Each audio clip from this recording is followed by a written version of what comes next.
personne ne mettra en cause le fait que Jean-Baptiste est né, qu'il est mort et qu'il est ressuscité.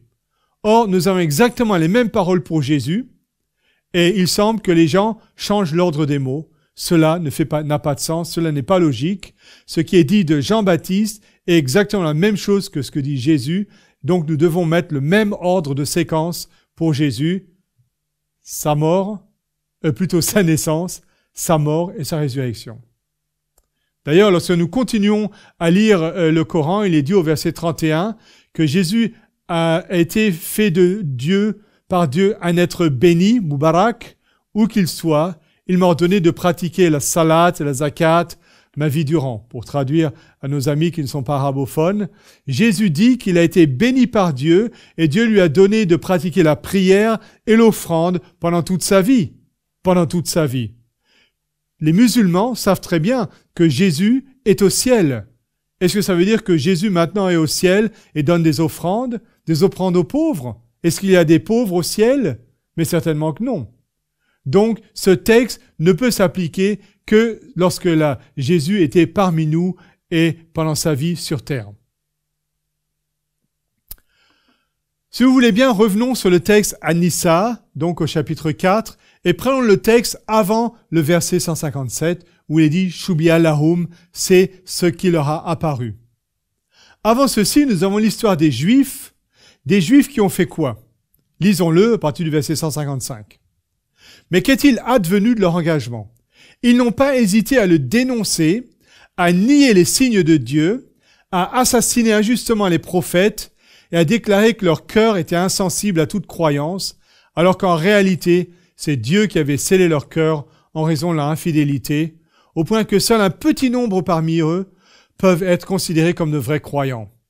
Ce châtiment, ils l'ont bien mérité en raison de leur infidélité et à cause de l'ignoble calomnie qu'ils ont fait courir sur Marie.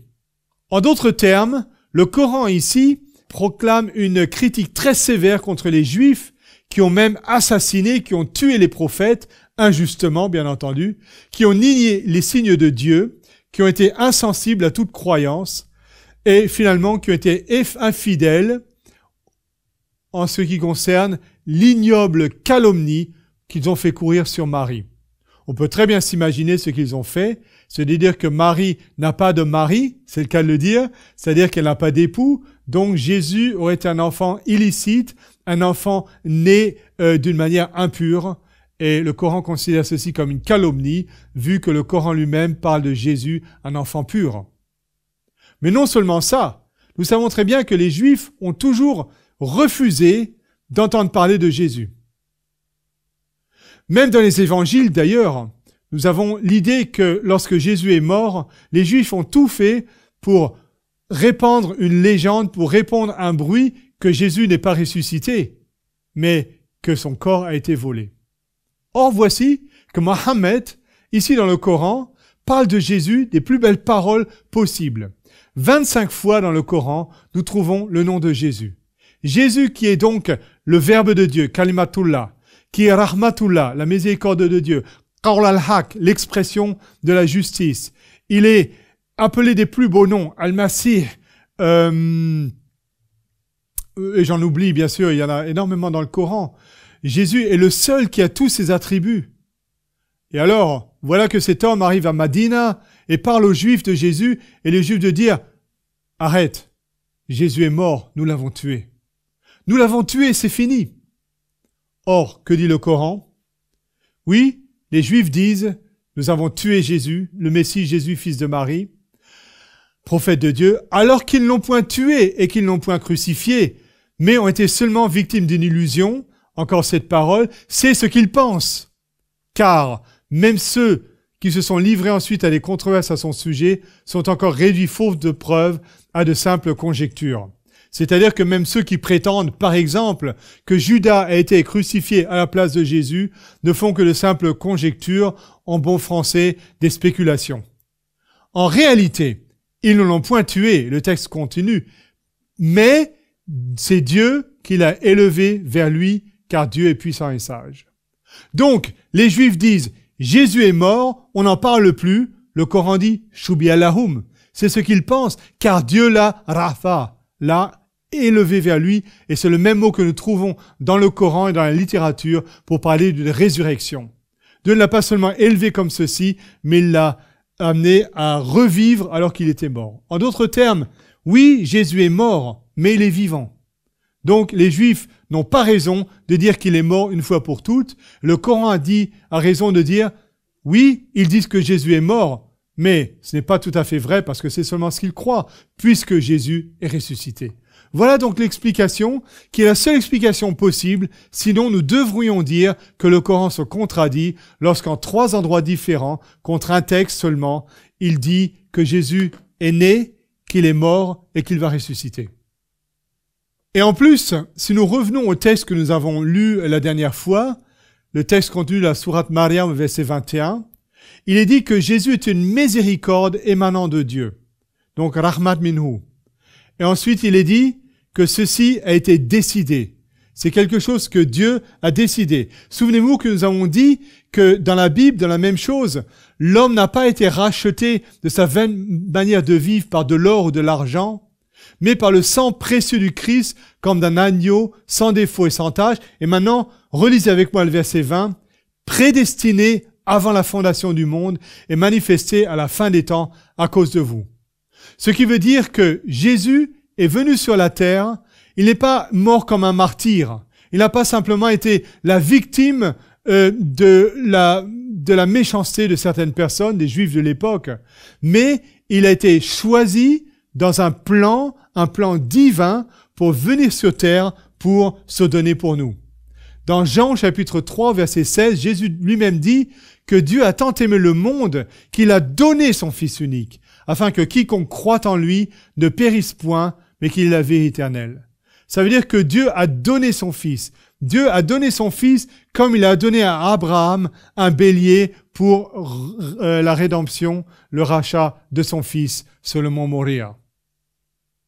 Jésus lui-même dit, dans Jean chapitre 10, versets 14 et 15, « Je connais mes brebis, elles me connaissent, comme le Père me connaît et comme je connais le Père. » Et c'est là que Jésus va dire, « Et je donne ma vie pour mes brebis. » Jésus donne sa vie volontairement. Il n'est pas un martyr, il est quelqu'un qui volontairement est prêt à mourir pour vous sauver et me sauver. Quelle grande différence. Un jour, au tout début de son ministère, Jésus apparaît pour la première fois sur la scène de Galilée et son cousin Jean-Baptiste, appelé Yahya dans l'islam, voit Jésus arriver et dire « Voici l'agneau de Dieu qui ôte les péchés du monde.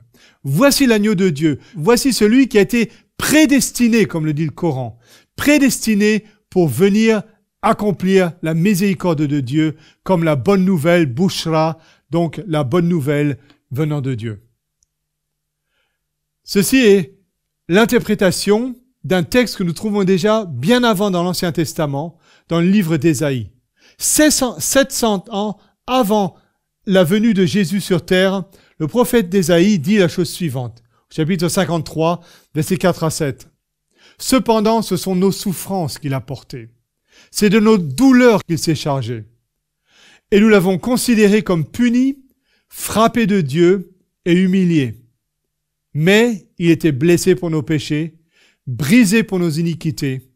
Le châtiment qui nous donne la paix est tombé sur lui, et c'est par ses meurtrissures que nous sommes guéris. Nous étions tous errants comme des brebis, chacun suivait sa propre voie, et l'Éternel a fait retomber sur lui l'iniquité de nous tous. Il a été maltraité et opprimé, et il n'a point ouvert la bouche, semblable à un agneau qu'on mène à la boucherie, à une brebis muette devant ceux qui l'attendent, il n'a point ouvert la bouche. » Mes amis, le message que nous amenons dans cette série est un message qui n'est pas purement chrétien. Le Coran, et je sais que c'est quelque chose de nouveau pour nombre d'entre nous, chrétiens et musulmans, le Coran aussi parle d'un salut venant de Dieu, d'un sacrifice de grand prix qui nous rachète. Donc je crois qu'il est temps d'enterrer la hache de guerre et tous ensemble de venir à celui qui est appelé Al-Masih, celui qui nous purifie. Aïssa, celui qui nous sauve. celui qui est min muqarrabina, qui est entre Dieu et l'homme, qui est l'illustre wajid dans ce monde et dans le monde à venir. Celui qui dit « Suivez-moi, c'est ici le droit chemin ». Oh mes amis, j'aimerais vous donner quelques beaux textes du Coran. Dieu n'est pas comme un médecin qui viendrait le matin à l'hôpital pour dire « Bon, qui c'est qu'on va tuer aujourd'hui ?» Vous voulez un médecin comme cela? Non, certainement pas. Ou alors est-ce que Dieu est comme le père fouettard qui se promène avec un bâton prêt à taper sur tous ceux qui font une petite erreur? Est-ce que ça c'est le Dieu du Coran au lieu de la Bible? Non. Rappelez-vous que la majorité des textes que nous avons cités dans les épisodes précédents et aujourd'hui sont tirés du Coran, du livre même qui est à la base de l'islam. Ce livre nous parle de Jésus, des plus belles paroles, mais aussi en disant que Jésus est la solution au problème du mal. Donc, il ne s'agit pas ici de changer de religion, mais d'accepter par la foi le don de Dieu donné en Jésus-Christ.